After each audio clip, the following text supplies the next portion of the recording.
ꯍꯣꯏ food challenge ꯇꯧꯕꯅꯦ ꯑꯗꯩꯗ ꯆꯥꯕꯤ ꯍꯥꯟꯕꯤ ꯇꯥꯟꯅꯕꯅꯦ ꯃꯣꯏ ꯑꯅꯤꯅ ꯑꯩꯅ ꯑꯃ ꯆꯥꯕ ꯃꯣꯏ ꯑꯅꯤꯅ ꯑꯃ ꯆꯥꯕ ꯑꯗꯣ ꯑꯩꯅ ꯍꯥꯟꯕꯤꯔꯦ ꯁꯣꯝꯗ ꯍꯥꯞꯆꯜꯂꯣ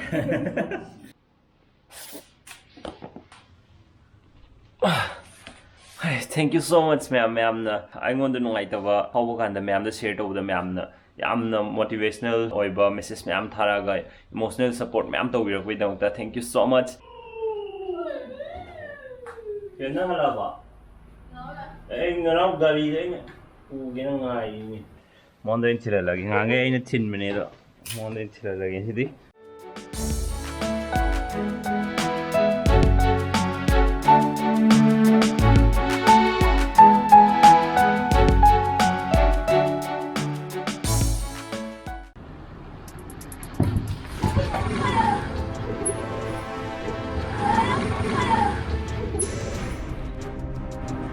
ꯇꯣꯏ ꯍꯣꯔꯦꯟ ꯂꯧꯕꯁꯨ ꯂꯥꯛꯀꯗꯕꯅꯤꯀꯣ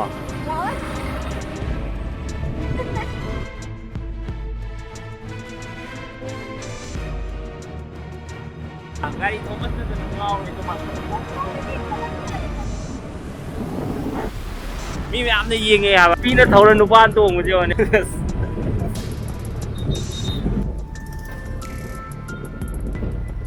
ꯑꯗꯣ ꯁꯤ ꯑꯣꯐꯤꯁꯁꯤ ꯅꯪ ꯎꯖꯔꯕꯕ ꯎꯖꯔꯦ ꯍꯥꯏꯖꯜꯂꯦ ꯑꯃꯨꯛꯐꯥꯎꯁꯨ ꯎꯔꯝꯈꯤꯔꯣꯏ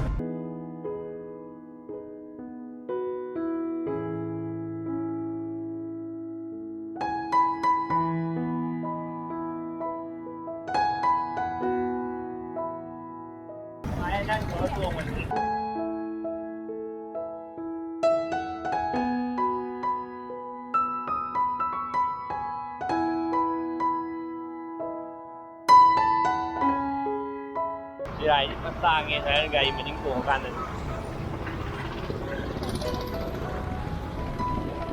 ꯅꯨꯃꯤꯠ ꯊꯣꯛꯑꯦ ꯂꯧꯈꯠꯂꯦ ꯅꯨꯃꯤꯠ 2 ꯊꯣꯛꯑꯦ ꯂꯥꯏꯕꯛ ꯇꯥꯡꯕ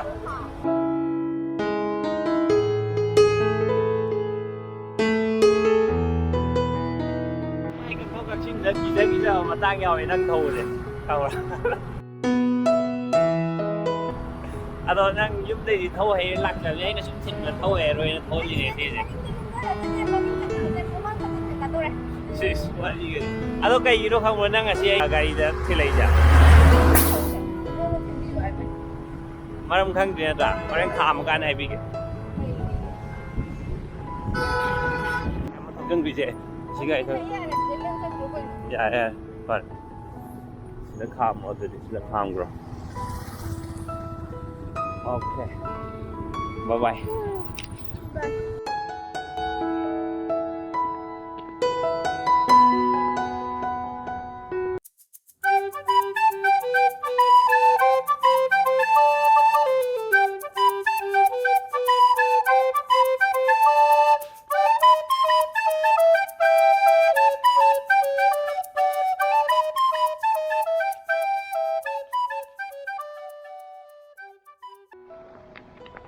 Office-taydi thokle ado ai lobodi laktri aduga hojik gari lob chalrani gari do kamaina kyam phajana semai mokhoin sempodo yam satisfy oi de do ai gari do yenga ga hairage hana soki bai photo do le magi hena nuai adamne photo do ngon de laitre ulakke mathang mathang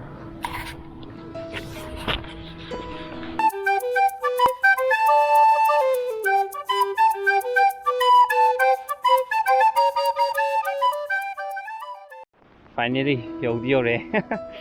Wa bro gai thau ja. Wai ba. Ado jik gai loba chatuni nang nang asi ai sida thinba loba lai ja. Friend gari do ai no pura chatiya na me car do si lora ji chalora si. Khang le mini. Ma gai thau je ware surrender dore do helmet je. Ai sai mark tha wa tu pio me.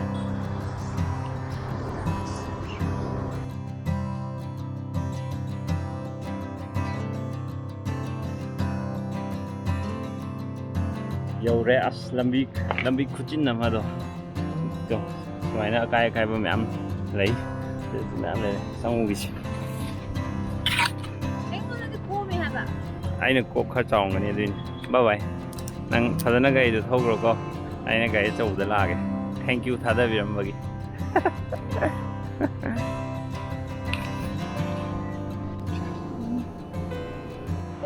ꯌꯦꯡꯉꯣ ꯁꯤ ꯇꯧꯔꯤ ꯃꯌꯥꯝꯁꯦ ꯑꯩ ꯁꯨꯃꯥꯏꯅ ꯊꯤꯅꯗꯤ ꯁꯣꯛꯍꯧꯗꯦ ꯑꯩꯒꯤꯗꯤ ꯑꯁꯤꯗ ꯂꯩꯔꯦ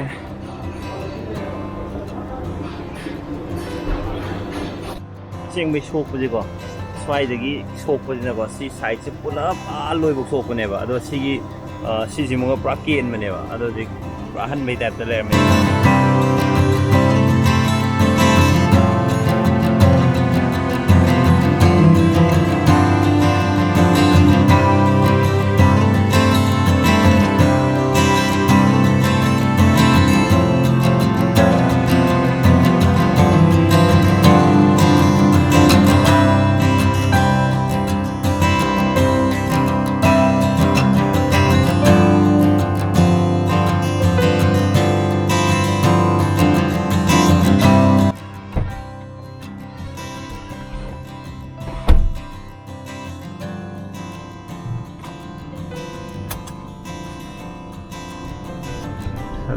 ꯆꯤꯜꯂꯦ ꯐꯥꯏꯅꯦꯜꯂꯤ ꯂꯣꯏꯔꯦ ꯇ꯭ꯔꯥꯐꯤꯛ ꯖꯥꯝ ꯇꯧ ꯂꯩꯔꯦ ꯑꯗꯣ ꯑꯩ ꯒꯥꯔꯤꯁꯦ ꯌꯥꯝ ꯊꯨꯅ ꯁꯦꯝꯕꯤꯔꯛꯑꯦ ꯃꯈꯣꯏꯅꯀꯣ ꯗꯦꯠ 15ꯗ ꯄꯤꯔꯨꯕꯅꯤꯀꯣ ꯅꯕꯦꯝꯕꯔꯒꯤ ꯑꯗꯣ ꯉꯁꯤ ꯗꯤꯁꯦꯝꯕꯔꯒꯤ 7ꯗ ꯐꯪꯉꯦ ꯌꯥꯝ ꯊꯤ ꯅꯨꯡꯉꯥꯏ ꯑꯗꯣ ꯏꯁꯥꯒꯤ ꯒꯥꯔꯤ ꯑꯃꯨꯛ ꯊꯧꯕ ꯐꯪꯕꯒꯤ ꯈꯨꯅꯨꯡꯉꯥꯏꯁꯦ ꯄꯨꯔꯥ ꯇꯣꯉꯥꯟꯕ ꯃꯈꯜ ꯑꯃꯅꯤ ꯊꯦꯡꯛꯁ ꯇꯨ ꯏꯁꯇꯔꯟ ꯃꯣꯇꯣꯔꯒꯤ ꯁꯥꯔꯚꯤꯁꯤꯡꯒꯤ ꯇꯤꯝ ꯌꯥꯝ ꯊꯤ ꯅꯨꯡꯉꯥꯏꯔꯦ ꯁꯨꯃꯥꯏꯅ ꯌꯥꯝ ꯊꯨꯅ ꯄ꯭ꯔꯗꯛꯁꯦ ꯗꯤꯂꯤꯚꯔ ꯇꯧꯕꯤꯔꯛꯄꯁꯦ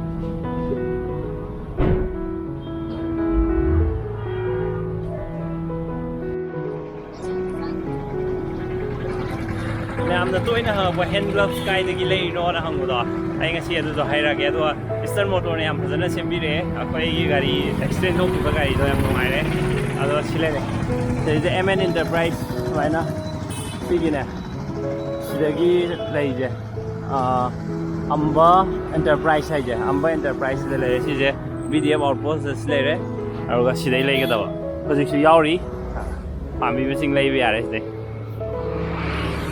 ꯁꯤꯅ ꯆꯤꯀꯟ ꯆꯧ ꯒꯥꯔꯤ ꯌꯨꯝꯗ ꯍꯜꯂꯛꯄꯒꯤ ꯑꯩꯅ ꯇ꯭ꯔꯤꯠꯁꯦ ꯐꯪꯗꯣꯏꯁꯦ ꯃꯔꯝ ꯕꯦꯝꯒ ꯆꯤꯆꯦ ꯕꯦꯝꯒꯗ ꯉꯥꯏꯔꯦ ꯑꯇꯩꯗꯤ ꯀꯅꯥꯝ ꯂꯩꯇꯦ ꯑꯕ꯭ꯔꯥꯎꯁꯨ ꯂꯥꯛꯇꯦ ꯑꯗꯨꯒ ꯕ꯭ꯔꯗꯔ ꯑꯃꯅ ꯏꯟꯖꯤꯅꯤꯌꯥꯔꯤꯡ ꯇꯝꯕꯒꯤ ꯃꯔꯝꯗ ꯕ꯭ꯂꯣꯛ ꯑꯃ ꯁꯦꯝꯃꯛꯑꯣ ꯍꯥꯏꯌꯦꯕꯀꯣ ꯑꯗꯣ ꯕ꯭ꯔꯗꯔ ꯉꯁꯤꯒꯤ ꯚꯤꯗꯤꯑꯣꯁꯤꯒꯤ ꯃꯈꯥꯗ ꯀꯃꯦꯟ ꯄꯤꯕꯤꯔꯝꯃꯣ ꯀꯔꯤꯅꯣ ꯇꯁꯦꯡꯅ ꯈꯪꯅꯤꯡꯕ ꯄꯥꯝꯃꯤꯗꯣ ꯀꯩꯅꯣ ꯈꯤꯇꯪ ꯗꯤꯇꯦꯜ ꯑꯣꯏꯅ ꯍꯪꯕꯤꯔꯛꯑꯣ ꯃꯊꯪ ꯃꯇꯥꯡ ꯆꯥꯕ ꯕ꯭ꯂꯣꯛ ꯑꯃꯗ ꯑꯩ ꯁꯣꯏꯗꯅ ꯁꯦꯝꯃꯛꯀꯦ ꯑꯗꯨꯒ ꯑꯩꯗꯤ ꯁꯤꯚꯤꯜ ꯏꯟꯖꯤꯅꯤꯌꯥꯔꯤꯡ ꯇꯧꯔꯛꯄꯅꯦ ꯑꯗꯨꯅ ꯑꯩꯅ ꯈꯪꯉꯁꯨ ꯁꯤꯚꯤꯜ ꯏꯟꯖꯤꯅꯤꯌꯥꯔꯤꯡꯒꯤ ꯃꯔꯝꯗ ꯈꯤꯇꯪ ꯈꯪꯒꯅꯤ PK ꯀꯧꯋꯦ ꯃꯣꯏ ꯗꯨꯀꯥꯟ ꯃꯃꯤꯡꯗꯣ ꯁꯤꯁꯦ 90 ꯔꯨꯄꯤꯁ ꯈꯛ ꯄꯤ ꯑꯗꯣ ꯀꯌꯥꯝ ꯍꯥꯞꯄꯛꯀꯦ ꯌꯦꯡꯁꯦ ꯁꯠ ꯂꯥꯎ ꯊꯣꯔꯛꯑꯣ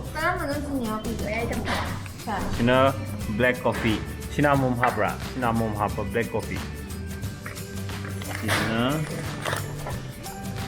90ꯒꯤ ꯌꯥꯝ ꯇꯧꯕꯅꯦ ꯑꯝꯇ ꯁꯟꯇꯣꯔꯛꯎꯅꯦ ꯃꯌꯥꯝꯒꯤ ꯈꯪꯅꯕ ꯑꯁꯤ ꯃꯤ ꯑꯃꯅ ꯆꯥꯕ ꯁꯨꯡ ꯉꯝꯗꯕꯅꯦꯕ ꯄ꯭ꯂꯦꯠ ꯑꯝꯗ 90 ꯍꯣꯡꯉꯦ ꯑꯗꯨꯒ ꯆꯤꯀꯟꯁꯦ ꯍꯦꯛꯇ ꯃꯌꯥꯝ ꯌꯥꯎꯕꯅꯦꯕ ꯁꯤꯁꯦ ꯑꯩ ꯅꯣꯡꯃ ꯆꯠꯂꯗꯤ ꯐꯖꯅ ꯗꯨꯀꯥꯟꯗ ꯐꯝꯃꯀꯥꯟꯗ ꯗꯨꯀꯥꯟꯁꯨ ꯐꯖꯅ ꯎꯠꯂꯛꯀꯦ ꯌꯥꯝ ꯍꯥꯎꯕꯅꯦ ꯑꯗꯨ ꯃꯣꯏꯒꯤꯁꯦ ꯔꯤꯖꯅꯦꯕꯜ ꯐꯖꯅ ꯑꯣꯏꯕꯅꯦ ꯇꯣ ꯄ꯭ꯂꯦꯠꯁꯦ ꯄꯨꯔꯥ ꯄꯤꯛ ꯊꯜꯂꯦꯗ ꯅꯣꯏꯕꯥꯅꯤꯅ ꯄ꯭ꯂꯦꯠ ꯑꯃꯈꯛ ꯆꯥꯗꯣꯏꯔꯣ ꯚꯦꯔꯤ ꯒꯨꯗ ꯑꯩꯉꯣꯟꯗ ꯄ꯭ꯂꯦꯠ ꯑꯃ ꯄꯤꯔꯦ ꯍꯣꯔꯦꯟ ꯑꯩ ꯋꯣꯛꯑꯀꯥꯟ ꯈꯩꯗꯣꯛꯑꯅꯤ ꯑꯩ ꯁꯤꯅ ꯍꯦꯟꯅ ꯄꯥꯝꯃꯦ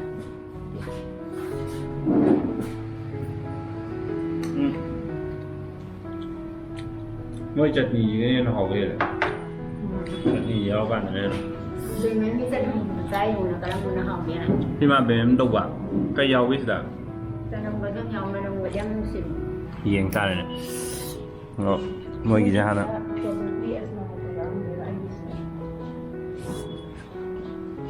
ꯆꯠꯅꯤꯁꯦ ꯍꯦꯛ ꯍꯥꯞꯆꯤꯟꯕꯗ ꯃꯍꯥꯎꯁꯦ ꯁꯠ ꯂꯥꯎ ꯑꯣꯟꯕꯤꯅꯦꯕ ꯑꯖꯤꯅꯥꯃꯣꯇꯣꯁꯤ ꯌꯥꯝꯗ꯭ꯔꯗꯤ ꯀꯩꯁꯨ ꯀꯥꯏꯗꯦ ꯍꯥꯏ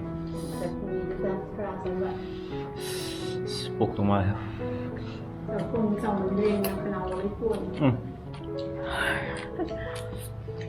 ꯑꯩ ꯁꯨꯃꯥꯏꯅ ꯌꯥꯝꯅ ꯄꯦꯜꯂꯦ ꯈꯤꯇꯪ ꯈꯤꯇꯪ ꯍꯨꯞꯄꯁꯦ ꯄꯦꯟꯗꯦꯕ ꯀꯃꯥꯏꯅ ꯇꯧꯒꯦ ꯃꯍꯥꯎ ꯅꯪ ꯆꯥꯔꯕ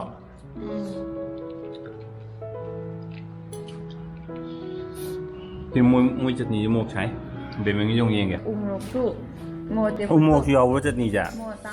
Tang bay. Mo nang ko du. thì chứ umo giàu chật nhì ra bà Mo ma kan do lo su na ha ba. Yan ba yan. Umrok itu cuma nusi bagi apa? Vậy mày Masudi kan phải rồi, mỗi gì nó Masudi nó sắc ngang phải rồi. ไอ้ตักยังไงแต่มาดูอันไม้ต้อมถ้าอากาศได้มาโอ้ยเนี่ย Nhưng mà hậu bên cái gì? Kan mo sing ha pa du male. ไม่ใช่หรอก Ha ba. สิ่งนี้จะหนึ่งเลยค่ะเป็น Ha ba. Hậu đi hậu mai nữa bảo, ác giả làm đến tuần mình thì coi cái garlic paste cái cả, garlic kia sao mình nè, mua lấy cái là nó thế, nên là Hyderabad luôn cái mà lấy mình vậy, anh đi cũng không, anh đi mà học rồi, anh ngầm đâu man rồi, người này happy rồi à? Tang ta sa ta ko. Koi food challenge tau ne areda chabi hamita na bane mueni na chawa aina ama chawa mueni na ma chawa do aina handi de ไฟหอมda ha. aina handi de tigi tebe mi chutney ji long hawa na